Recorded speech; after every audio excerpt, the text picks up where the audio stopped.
오늘 본문의 말씀은 물질에 대한 말씀이죠. 돈이죠. 물질, 돈을 말하는 거죠. 돈의 힘은 강력합니다. 현대인들도 돈에 매여 살지만 이스라엘 백성들도 하나님의 선민이었음에도 불구하고 돈에 매여 살았습니다. 하나님을 배신하는 가장 우선되는 이유가 돈이었습니다. 바알과 아세라를 섬긴 것은 돈 때문이죠. 바알과 아세라가 풍요의 신이었기 때문에 그렇습니다. 당대의 사람들은 다실론을 믿었기 때문에 하나님을 광야의 신, 전쟁의 신 정도로만 여겼습니다. 그리고 바알과 아세라는 농사의 신이요 풍요의 신이라고 믿었습니다. 그러니까 풍요로워지려면 바알과 아세라를 섬겨야 한다고 믿은 거죠. 하나님은 그 모든 것은 다 헛것이다.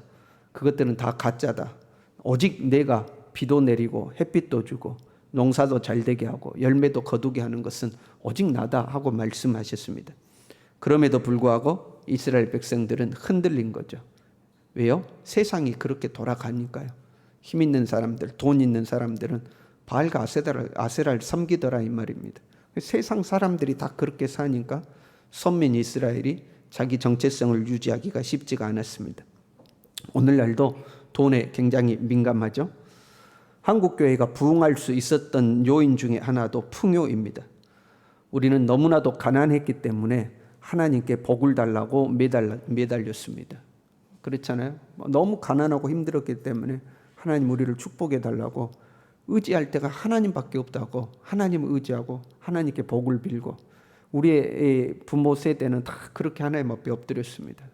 자녀들을 축복해 달라고 나를 축복해 달라고 나라를 축복해 달라고 그렇게 하나님께 매어 달렸습니다. 그리고 하나님은 우리에게 응답하셔서 축복하셨죠. 그렇게 하나님께서 우리에게 복을 주시면 하나님을 더 사랑해야 되는데 사람의 마음이 그렇지 않을 때가 많습니다. 화장실 들어갈 때와 화장실 나올 때 마음이 바뀌죠. 이제는 풍요로워졌어요. 하나님의 도움이 없이도 살 수 있을 만큼 된 겁니다. 그때처럼 간절하게 하나님 의지하지 않아도 내 힘으로 어느 정도 살아갈 수 있을 정도가 됐습니다. 그러나 그렇다고 해서 하나님을 떠날 수는 없죠. 믿어오던 것들이 있으니까요. 그래서 적당히 한 발은 하나님께 담가놓고 적당히 한 발은 세상에 담가놓고 살아가는 경우가 굉장히 많습니다. 온 마음을 다하여 하나님을 의지하는 것이 아니라 하나님을 의지하는 마음이 100이어야 된다면 한 50 정도 3, 40 정도는 하나님을 의지하지만 나머지는 굳이 하나님 없이도 살 수 있을 것 같은 그런 마음으로 사는 거죠. 그러니까 하나님에 대한 간절함이 사라지는 겁니다. 과거에는요 부흥 강사들이 와서 헌금 설교에도 다 아멘 했습니다. 하나님 앞에 헌금하면 복 받을 줄로 알고 다 아멘 했습니다. 그런데 지금은요 헌금 설교가 나온다거나 돈 이야기가 나오면 예배 분위기가 쎄해집니다. 사람들의 얼굴 표정이 바뀌죠. 복 받으라 그 아멘 할 수 있습니다.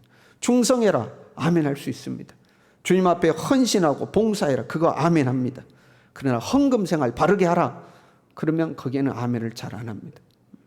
헌금은 우리가 알아서 할 테니까 헌금 설교만큼은 안 했으면 좋겠습니다 하는 요구가 많아집니다. 다른 것은 다 아멘 하는데 돈 이야기가 나오면 금방 민감해지는 거죠. 하나님과의 관계에 있어서 물질적 관계는 굉장히 중요합니다. 왜 그러냐면요 사람이 그만큼 돈을 중요하게 여기기 때문에 그렇습니다. 사람이 돈을 중요하게 여기지 않는다면 하나님과의 관계에 있어서도 돈은 그렇게 중요한 문제가 아닙니다. 근데 사람이 그렇게 중요하게 여기기 때문에 하나님과의 관계에 있어서도 이것은 중요한 문제가 되는 겁니다. 본문의 말씀은 우리가 잘 아는 말씀인데 19절부터 34절까지 긴 문장이잖아요. 그러나 두 가지로 정리가 됩니다. 먼저는 너희 보물을 땅에 쌓아두지 말고 하늘에 쌓아두라 하는 겁니다. 또 하나는 먹고 사는 거 염려하지 말고 하나님 나라를 위하여 살아라 하는 겁니다. 간단하게 정리됩니다. 너희 보물 하늘에 쌓아둬라. 땅에 쌓아두지 말아라. 먹고 사는 거 염려하지 마. 하나님 나라를 위하여 살면 돼. 이 말씀입니다. 지금 산상수훈에서 쭉 예수님께서 말씀을 가르치는 흐름에 견주어서 보면요 6장에서 연결되는 흐름이죠. 사람에게 보이려고 경건생활하지 말아라 이렇게 돼 있죠. 사람에게 보이려고 구제하지 말고, 사람에게 보이려고 기도하지 말고, 사람에게 보이려고 금식하지 말아라. 오직 하나님을 바라보고 경건생활해야 된다.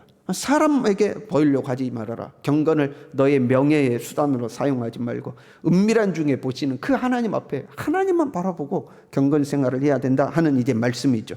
그 말씀에 비추어서 보면 이 세상 보지 말고 하나님 보고 살아라 하는 말씀입니다.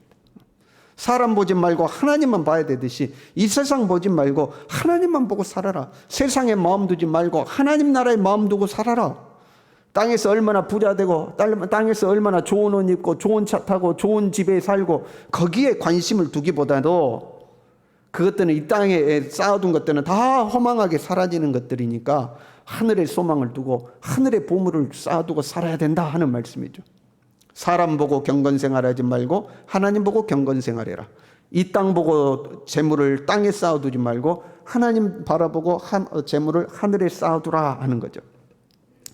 19절에 이렇게 되어 있어요. 너희를 위하여 보물을 땅에 쌓아두지 말라. 20절에는요. 오직 너희를 위하여 보물을 하늘에 쌓아두라. 주목해서 봐야 될 단어는 너희를 위하여입니다. 너희를 위하여 땅에 보물을 쌓아두지 말고 너희를 위하여 하늘의 보물을 쌓아두라 이렇게 되어 있습니다.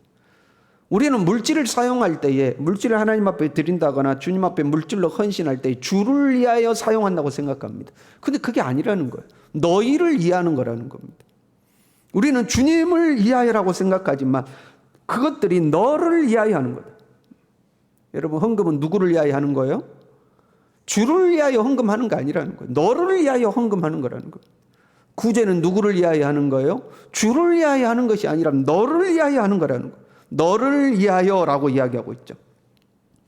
복 받으려고 헌금하는 거, 복 받으려고 봉사하는 거, 복 받으려고 충성하는 것은 잘못된 것이다. 뭐 이렇게 말하는 경우가 있죠. 그러나 성경은 그렇게 말하고 있지 않죠.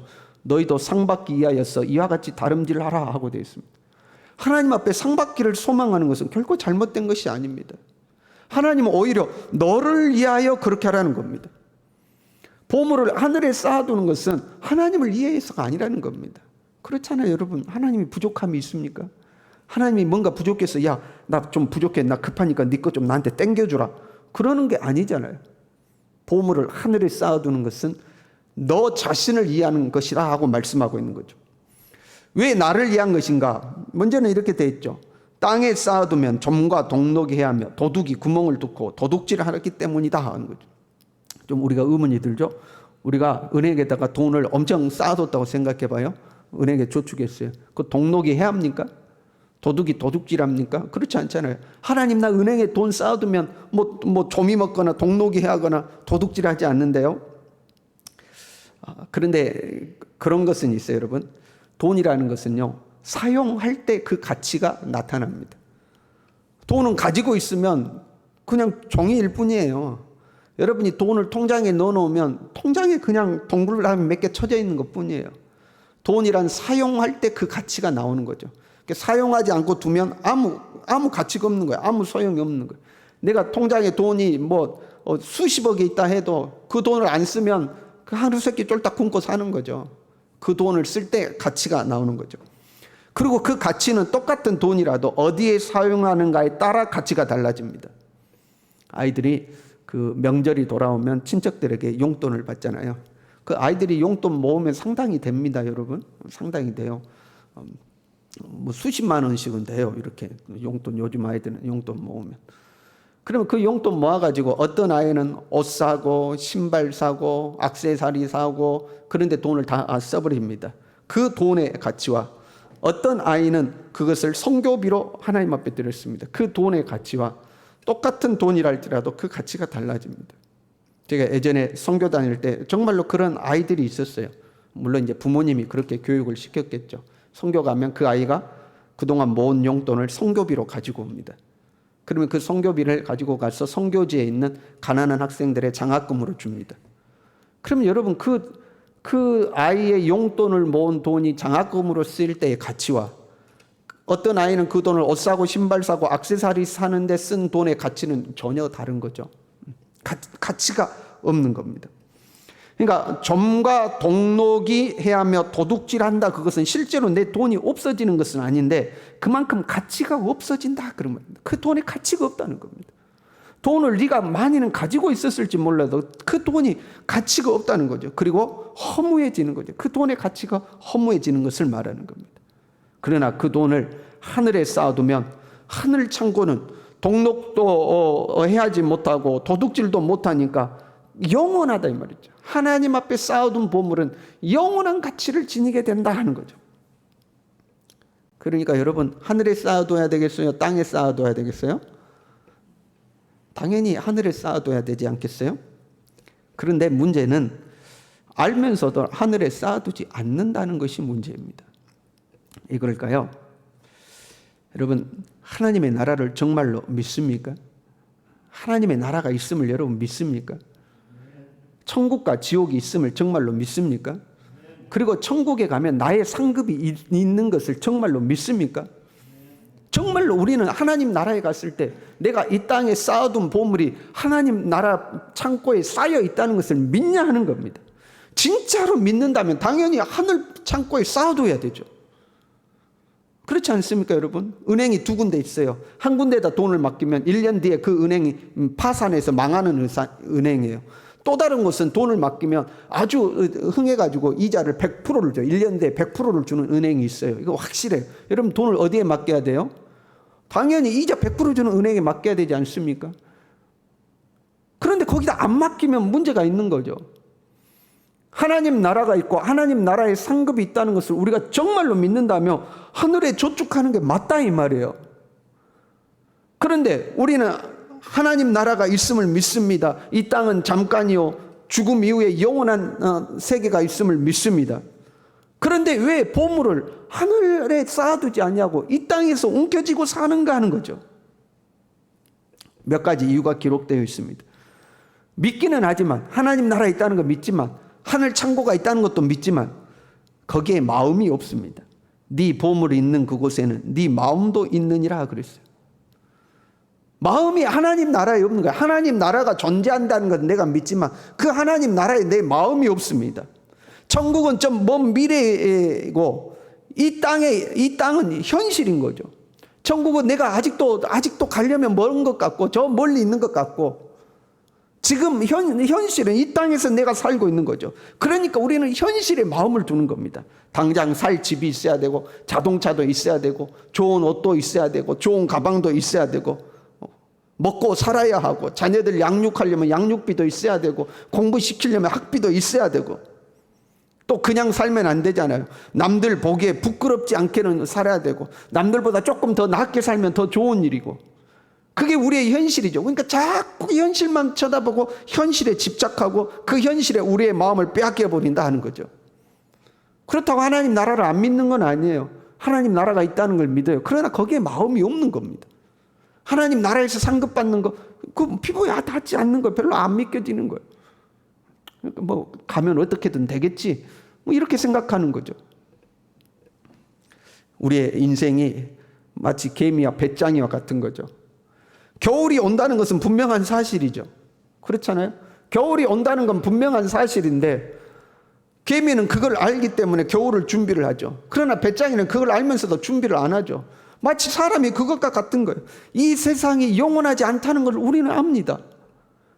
우리도 언젠가 죽음의 문턱을 넘는다는 걸 압니다. 그러면 하나님 나라, 하나님 앞에 선다는 걸 압니다. 그럼에도 불구하고 준비를 안 하는 거죠. 뭐 어떻게 되겠지 생각하는 거죠. 현실적으로 피부에 와 닿지가 않는 겁니다.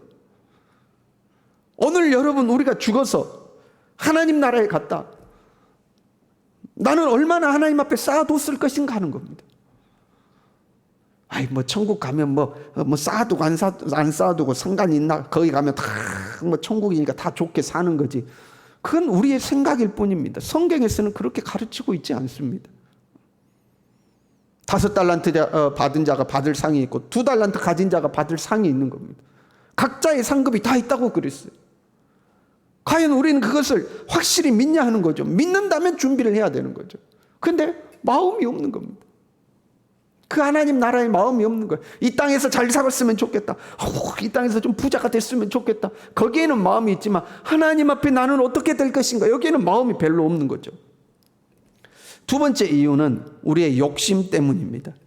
눈은 몸의 등불이니 그러므로 내 눈이 성하면 온몸이 밝을 것이요 눈이 나쁘면 온몸이 어두울 것이니, 이렇게 기록되어 있습니다. 눈은 욕심과 관련된 표현이라고 몇 번에 거쳐서 말씀드린 것 같아요. 일종의 상징이죠. 우리나라에도 저 사람 돈에 눈이 밝아, 이런 표현이 있죠. 돈에 눈이 밝아 그러면 그 돈 돌아가는 걸 잘 안다, 이제 그런 말이죠. 신체를 상징적으로 비유하는 말들이 있는 거거든요. 저 사람은 귀가 얇아 그러면 다른 사람 말에 이리 흔들고 저리 흔들면 귀가 얇아 그러죠. 저 사람은 손이 커 그러면 뭔가 일을 할 때 막 크게 하는 사람, 반찬을 해도 크게 하고 밥을 해도 크게 하고 그러면 손이 커, 이렇게 하죠. 신체를 상징적으로 표현하는. 이스라엘에서는 눈을 욕심의 상징으로 보는 거예요. 눈이 좋아하는 사람은 그 눈이 밝다는 것은 돈에 대한, 물질에 대한 욕심이 없는 걸 말하는 겁니다. 눈이 어두워 그러면 돈에 눈이 어두운 걸 말하는 거예요. 욕심의 눈이 어둡다, 이제 그런 표현이죠. 욕심의 눈이 어두워지면 하나님 나라가 안 보이는 거죠. 돈에는 눈이 밝을지 몰라도 하나님 나라는 캄캄하는 거죠. 그러니까 이 땅에서 돈 많이 벌고 높은 지위에 오르고 좋은 집 좋은 차 타고 다니면 세상에서 자기가 잘 나간다고 생각하는 거야. 야, 내가 이 정도면 됐다. 내가 이 정도면 남들 보기에 부끄럽지도 않고 내가 이 정도면 어때서 하고 잘 나간다고 생각하는데, 하나님 보실 때는 그 사람이 캄캄한 겁니다. 방황하는 인생이에요. 자기가 뭘 위해 사는지도 모르고 그냥 방황하는 인생이에요. 눈이 어두운 거죠. 그리고 하나님이 안 보이니까 하나님께 맡기지를 못하죠. 보여야 맡길 거 아닙니까? 하나님이 안 보이는데요, 하나님 나라도 안 보이는데 눈이 캄캄해가지고 오직 돈만 보이고 오직 물질만 보이고 하나님 나라도 안 보이고 하나님도 안 보이니 맡길 수가 없는 거죠. 언젠가 한번 말씀드렸는데요, 제가 예전에 부교육자로 있던 교회에서 녹수자 한 분이 매주 와서 이제 돈을 받으러 옵니다. 단골 손님이 있어요. 단골 손님이 매주 그 요일이 되면 꼭 그분이 오셔요. 그러면 우리가 교회에서 점심 먹을 때 좀 이렇게 오거든요. 그러면 이제 담임 목사님이 상을 따로 차려주고 같이 점심을 먹자고 그럽니다. 먹어요. 그러니까 친절하게 대해주니까 매주 옵니다. 매주 이제 와요. 코스가 있어요. 그분들도 코스가 있습니다. 이렇게 도는 코스가, 이 교회 들렸다가 자기들 잘해주는 대로 이렇게 도는 코스가 있더라고요. 항상 검정색 가방, 한 이 정도한 가방을 항상 들고 다녀요. 좀 친해지니까 이제 우리가 물어봤어요. 그 가방 속에 뭐가 들었냐고, 궁금하다고 좀 알려주라고. 뭐가 들었냐고. 그래서 그 사람이 우리가 좀 친해지니까 가방을 열어 보여줬는데 10,000원짜리가 그 안에 가득 들어있는 거예요. 이 검정색 가방에 돈이 가득 들어있는 거예요. 아니, 돈을 이렇게 들고 다니면 어떡하냐고. 그러다가 누가 가져가면 어떡할 거냐고. 그러지 말고 은행에다가 맡기라고 그랬습니다. 조금 이 생각이 조금 짧으신 분이에요. 조금 약간 이렇게 완전히 정상은 아니셨어요. 은행에다 맡기라고. 자기는 통장도 없고 뭐도 없고 그런데, 그럼 우리가 같이 가서 통장을 만들어 줄 테니까 도장이랑 가지고 오라고. 그러면 통장 만들어서 은행에다 맡기는 게 안전하지, 이게 이렇게 가지고 다니면 되겠냐고. 그런데 안 가지고 와요. 못 믿는 겁니다. 자기 눈에는 현재 돈이 보이는데 은행에다 맡기면 이게 안 보이잖아요. 은행을 믿을 수가 없는 겁니다. 그리고 절대 통장을 안 만들어. 그러던 어느 날 왔는데 가방이 없이 왔어요. 그 왜 가방이 없냐 그랬더니 어느 날 다리 밑에서 자고 있는데 일어나 보니까 누가 가져가 버린 거예요. 못 믿으니까 못 맡기는 거예요. 하나님께 눈이 열리지 않으면 하나님께 맡기지를 못하는 거죠. 하늘은행은 결코 망하지 않죠. 도둑이 들지도 않죠. 이자도 좋습니다. 30배, 60배, 100배로 주시죠. 그 좋은 은행이 있는데 못 믿으니까, 눈이 어두워서 못 보니까 그걸 못 맡기는 거죠. 한 사람이 두 주인을 섬기지 못할 것이니 하나님과 재물을 겸하여 섬길 수 없다, 이렇게 말씀하고 있습니다. 엘리야는 갈멜산에서 바알과 아세라 선지자들과 영적 대결을 하기 전에 백성들에게 이렇게 이야기했죠. 여호와가 만일 하나님이면 그를 따르고 바알이 만일 하나님이면 그를 따를지니라. 왜 두 사이에서 머뭇머뭇하느냐, 선택하라 하고 이야기했죠. 오늘 우리에게 이 말씀을 그대로 적용한다면, 돈이 너의 주인이면 돈을 따르고 하나님이 너의 주인이면 하나님을 따르라. 둘 사이에서 머뭇머뭇하지 말라, 선택하라, 이 말이죠. 누가 너의 진정한 주인이냐 하는 거죠. 누가복음 16장에 보면 한 사람이 두 주인을 섬기지 못할 때니 하나님과 재물을 겸하여 섬길 수 없다라는 말씀이, 동일한 말씀이 등장합니다. 그런데 그 앞에 나온 말씀은 조금 달라요. 우리가 알고 있는 불의한 청지기에 대한 말씀이 나옵니다. 주인의 것을 허비했던 청지기가 있는데 주인이 셈하자고 하니까 아이고 이제 나는 망하게 되었구나 싶어가지고 주인에게 빚진 사람들을 불러다가 너는 몇 섬 빚졌냐? 100섬입니다. 그럼 50섬이라고 쓰라 해가지고 다른 사람들 거를 다 깎아주잖아요. 그랬더니 주인이 그 청지기를 보고 지혜롭게 했다 하고 칭찬했다는 그런 청지기죠. 주인이 이 불의한 청지기를 칭찬한 것은 그가 행한 불의한 일을 칭찬하는 것이 아니고 미래를 대비한 지혜를 칭찬한 거죠. 그가 뭐 남의 걸 함부로 사용, 주인의 걸 함부로 사용한 걸 칭찬한 게 아니에요. 미래를 대비하는 지혜 때문에 그를 칭찬한 거예요. 그리고 그 말씀 끝에 나오는 말씀이 두 주인을 섬길 수 없다, 하나님과 재물을 겸하여 섬길 수 없다 하는 거죠. 미래를 준비하는 사람은, 자신의 미래를 준비하는 사람은, 영원한 하나님의 나라를 바라보는 사람은 하나님보다 재물이 우선될 수 없다 하는 겁니다. 영원한 하나님의 나라를 대비하고 사는 사람은 물질이 절대 우선이 될 수 없다는 거죠. 그 말씀을 하니까 그 말씀 끝에 누가복음 16장 14절에 이렇게 돼 있어요. 바리새인들은 돈을 좋아하는 자들이라 이 모든 것을 듣고 비웃건을 하고 되어 있습니다. 돈을 좋아하는 사람은 천국에 쌓아둬야 됩니다. 그럼 비웃는다는 거죠. 하나님 나라 보고 살아야 됩니다. 그러면 비웃는다는 거예요. 하나님 앞에 물질로 헌신하십시오. 그럼 비웃는다는 거예요. 아이, 목사가 돈 거들라고 그래. 교회에서 돈 거들라고 이야기하는 거예요. 비웃는다는 거예요. 왜요? 눈이 어두워서 진짜 하나님 나라를 보지 못하는 거죠. 욕심 때문에 진짜 살아계신 하나님을 보지 못하는 거죠. 내가 물질로 헌신하는 것이 정말로 하나님 나라에 기록된다는 것을 믿지 못하는 거죠. 비웃는 거죠. 아이고, 또 저래가지고 우리한테 돈 걷어가려고 헌금 이야기한다. 또 저래가지고 복 받은다고 우리 속여가지고 하늘 창고에 쌓아놓는다고 저 거짓말해가지고 우리 거 뺏어가려고 저런다. 신앙생활을 많이 하다 보면 우리가 달아져가지고요 꿈쩍도 안 합니다. 꿈쩍도. 아이고 저 해봐야 아무 소용없어. 그렇다고 내가 헌금할 줄 알아? 아무리 해봐라 내가 돈 낸가. 우리의 마음이 그렇게 돼요. 바리새인들하고 똑같아지는 거죠. 바리새인은 돈을 좋아하기 때문에 비웃었다고 그래서 비웃었다고. 아유 또 헌금 설교한다. 또 돈 이야기한다. 또 돈 내라고 그런다. 비웃는 거죠. 지금 산상수훈은 바리새인보다는 나아야 된다 말씀하고 있는 거예요. 바리새인보다는 나아야 된다. 그런데 우리도 주를 위하여 물질을 씁시다 그러는데, 주를 위하여 물질을 씁시다 그러는데 우리 마음 가운데 아고 또 돈 이야기한다. 나 먹고 살기도 힘든데 또 돈 이야기한다. 혹시 우리가 그런 마음을 품는다면 바리새인하고 똑같은 거예요. 바리새인은 돈을 좋아하기 때문에 비웃었다 이렇게 돼 있어요. 비웃는 거죠. 그러면 우리 마음 가운데 이런 생각이 들 수가 있어요. 아니 하늘에 쌓아두라고 하는데 우리도 이 땅에서는 살아야 할 거 아닌가? 우리도 이 땅에서는 살아야 될 것이 아닌가? 어떻게 하늘에만 쌓아놓고 사는가? 먼저 알아야 할 것은 돈을 멀리 하라는 것이 아니에요. 하늘에 쌓아두라고 그래서 돈을 멀리 해라 그 말씀이 아니죠. 24절에 이렇게 되어 있습니다. 한 사람이 두 주인을 섬기지 못할 것이니 혹 이를 미워하고 저를 사랑하거나 혹 이를 중히 여기고 저를 경히 여김이라. 한 사람이 두 주인을 섬기지 못할 것이니 이렇게 되어 있지만 당대에는 종을 여러 주인이 공유하기도 했습니다. 사도행전 16장에 보면요 빌립보 지역에서 바울의 일행이 전도하는 장면이 나오는데요 점치는 귀신 들린 자를 만나게 되죠. 근데 이렇게 기록하고 있어요. 우리가 기도하는 곳에 가다가 점치는 귀신 들린 여종 하나를 만나니 점으로 그 주인들에게 큰 이익을 주느니라. 그 주인들에게, 주인을 복수로 쓰고 있습니다. 주인이 여러 명이었어요. 여러 주인 아래 종이 하나 있는 거죠.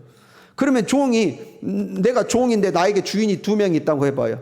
그러면 사람이기 때문에 둘 중에 더 좋아하는 주인이 있다는 겁니다. 이 종은 나한테 잘해줘. 이 주인은 나에게 잘해주고 난 이 주인이 더 좋아. 이 주인은 성질이 못돼서 나 이 주인은 별로야. 두 주인을 섬길 때 한 주인을 더 중요하게 여긴다는 거죠.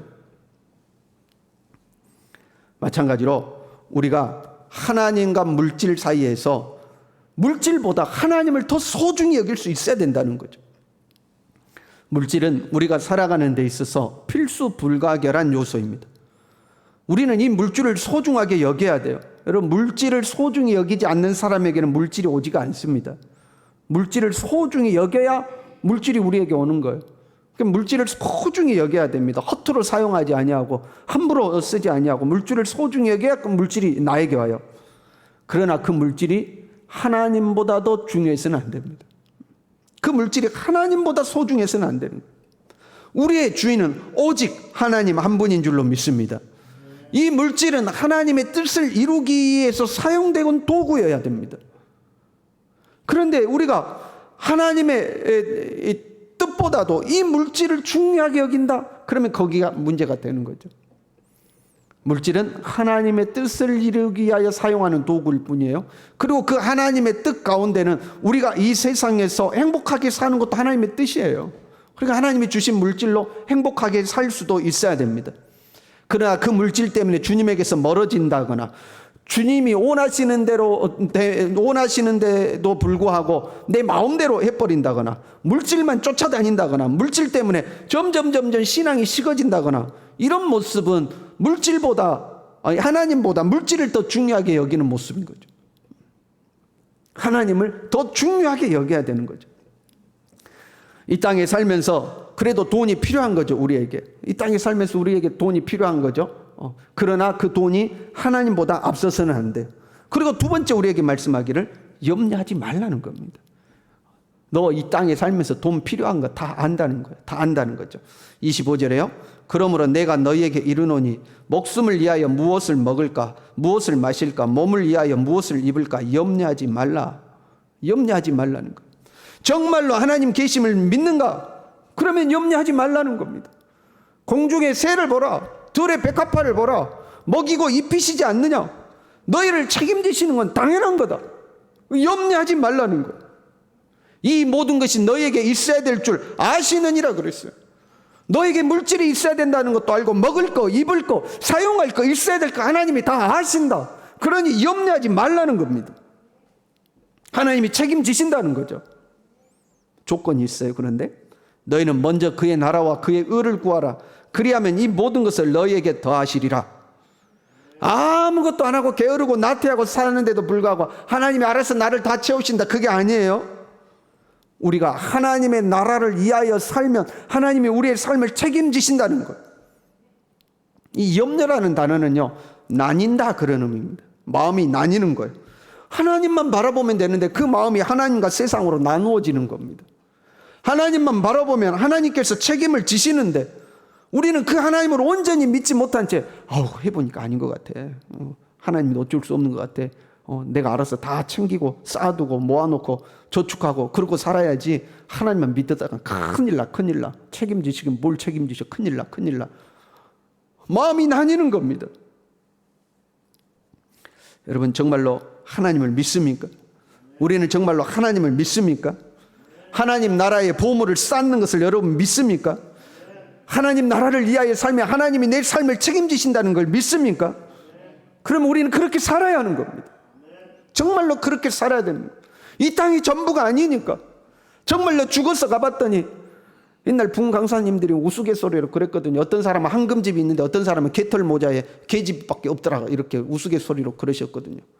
하나님 앞에 쌓아둔 것이 아무것도 없는 거죠. 남들은 황금 면류관 쓰고 황금집에 있는데 나는 개털 모자에 계집밖에 없더라. 왜? 쌓아둔 것이 없으니까. 하나님 앞에 쌓아둔 것이 없으니까. 잠깐 사는 이 세상 여기에 마음 두지 말고 영원한 하나님 나라 바라보고 거기에 마음 두고 살아라. 그러면 하나님 나라의 보물도 쌓일 뿐만 아니라 이 땅에서도 너희 먹을 거, 입을 거, 마실 거 내가 다 책임지겠다고 약속하고 있는 겁니다. 우리는 이 하나님을 믿고 사는 겁니다. 지금 주님께서 하시는 이 말씀은 쌓아둔 것이 이미 많아서 여유 있는 사람들에게 하시는 말씀이 아니에요. 돈이 많아서 당분간 일하지 않고 내가 요즘으로 하면 교회 일만 하고 살아도 먹고 사는데 아무 지장 없어. 그러니까 나 일하지 않고 살아도 돼. 이런 사람들에게 하신 말씀이 아니에요. 예수님 앞에 지금 앉아있는 사람들은 병들고 가난하고 소외되고 귀신 들린 사람들입니다. 하루하루 먹고 사는 것을 걱정해야 되는 사람들이요. 그런 사람들에게 말씀하시는 거예요. 그러니까 주님은 더더욱이 말씀하시는 거예요. 안 그래도 이 세상 고생하고 사는데 하나님 나라에 가서까지 아무것도 없으면 어떻게 되겠냐는 거예요. 이 땅에서 너희들 고생하고 사는데 그럼에도 불구하고 하나님 나라에 쌓아두고 보물을 하늘에 쌓아두고 살라는 겁니다. 하나님 바라보고 하늘나라 바라보고 살라는 겁니다. 하늘에 보물을 쌓아두고 사시길 바랍니다. 이 땅에서 주를 위하여 살면 주님이 우리를 책임지신다는 것을 믿고 사시길 바랍니다. 그러지 않고 여러분 붙들고 살잖아요. 뭐 내가 남보다 좀 돈도 많고 뭐 통장에 내 당분간 살만한 거 모아뒀다고 안심하시잖아요. 어리석은 자여, 주님이 그러시는 거예요. 여러분 후 하고 불면 한순간에 없어집니다. 우리의 건강요, 여러분 이 뇌 속에 나사 하나만 풀려도 사람이요 반신불구가 됩니다. 건강 후 하면 없어져요. 사람 망하는 거 순식간입니다. 돈 아무리 쌓아뒀어요. 그 사람 망하는 거 보면요 순식간에 빈털털이 됩니다. 후 하면 없어집니다. 허망하게 정말 헛되이 다 없어져 버립니다. 점과 동록이 해하며 도둑들이 다 도둑질해 가버려 싹 없어져 버립니다.